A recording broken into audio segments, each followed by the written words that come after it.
Saya tidak mau terjebak pada hal-hal teknis dulu ya. Kita sebagai orang hukum tata negara, saya mau memberikan bingkai dulu. Jadi satu, tidak ada kaitan antara berapa persen Anda dipilih dengan upaya impeachment. Karena konstitusi kita menyediakan pintu itu. Pintu untuk dipilih dan pintu untuk diberhentikan. Namanya pemberhentian presiden. Sepanjang dia memenuhi syarat, maka presiden dan atau wakil presiden itu bisa di-impeach. Tidak betul juga kalau kemudian dia satu paket lalu di-impeach harus dua-duanya. Salah satu bisa, dua-duanya bisa. Makanya dikatakan dan artinya kumulatif atau artinya alternatif. Itu alasan untuk meng-impeach itu ada 3 kategori besar. Satu, melakukan pelanggaran hukum berat seperti pengkhianatan terhadap negara, kemudian suap, korupsi, tindak pidana berat lainnya, dan intinya yang ancaman hukumnya 5 tahun ke atas. Yang kedua adalah melakukan perbuatan tercela. Nah, yang ketiga adalah tidak lagi memenuhi syarat sebagai presiden dan atau wakil presiden. Dari semua 3 kategori syarat tersebut, maka kita bertanya, kalau misalnya ada the trial of impeachment terhadap Gibran Rakabuming Raka, syarat mana yang kemudian pasal atau artikel impeachment mana yang bisa digunakan? Nah, saya mengatakan ya 3 itu bisa digunakan semua. Misalnya pelanggaran hukum berat.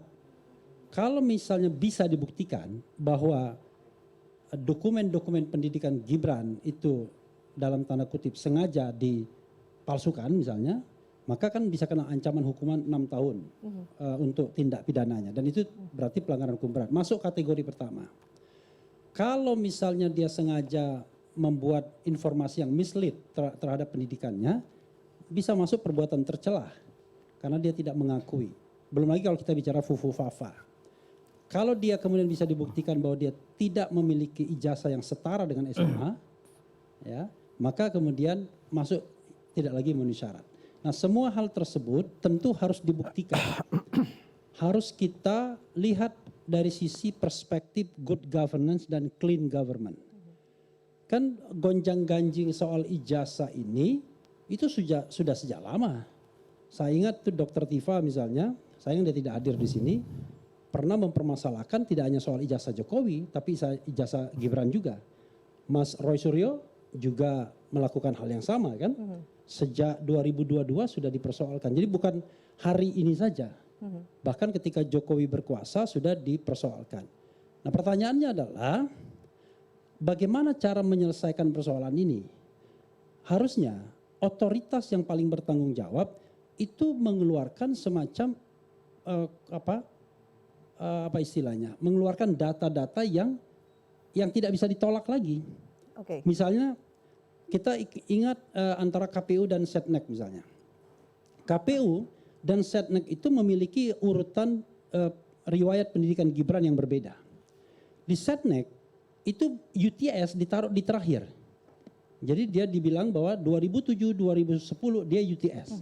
Sementara di KPU 2004-2007 UTS-nya. Yang terakhirnya MDIS-nya. Okay. Nah, ini saja sudah menimbulkan pertanyaan. Karena ini 2 institusi yang sama-sama kredibel harusnya. Satu untuk sebagai wapres, satu sebagai wapresnya ketika terpilih. Kok bisa berbeda? Okay.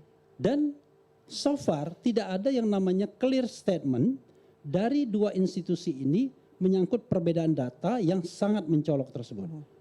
Jadi nantilah saya kira Roy Suryo akan lebih bisa mendetailkan berdebat, tetapi saya ingin memberikan bingkai hukum tata negaranya dulu. Okay. Jadi ijazah oke, tapi yang lainnya juga punya peluang untuk dilakukan impeachment atau pemberhentian. Pintu ke arah sana, celah pemakzulan sangat besar. Dan sekali lagi saya katakan, mengusulkan impeachment atau pemakzulan terhadap seorang presiden dan atau wakil presiden itu sesuatu yang sah secara konstitusi, nggak ada masalah. Sama seperti kita minta presiden dan wakil presiden mundur, sah juga. Okay. Bahkan kalau kita bicara tentang teori tentang berkonstitusi, kalau ada rakyat geruduk dan kemudian memaksa presiden dan wakil presiden mundur, kemudian lari presiden dan wakil presidennya, itu bisa dibenarkan secara ekstra konstitusional. Dan secara post factum, kalau itu berhasil, maka itu menjadi new legal order. Baik. Gitu ya.